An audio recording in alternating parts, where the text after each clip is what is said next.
பேசியதனால பிடிசாபத்தை நாகராஜனுக்கும் நாகக்கண்ணிக்கும் நீயே போய் பிள்ளையா பிறக்கணும். போ மாரியா பிறந்து இந்த மாநிலத்தை ஆளணும், காளியாக பிறந்து கரி உலகத்தை ஆளணும், முப்புடாதியாக பிறந்து மூலகை ஆள வேண்டும் பார்வதி என்ற ஆண்டவன் சாபத்தை கொடுத்த போது பார்வதி மாற்று வரங்களை தந்தாத்தான் நான் நாகக்கண்ணிக்கு முதலையா போய் பிறப்பேன்.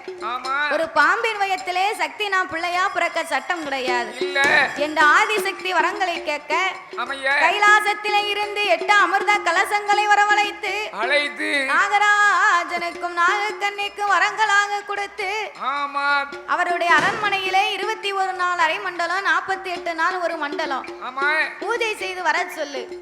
அப்ப 48ஆம் நாளையிலே நல்ல செவ்வாய்க்கிழமை என்று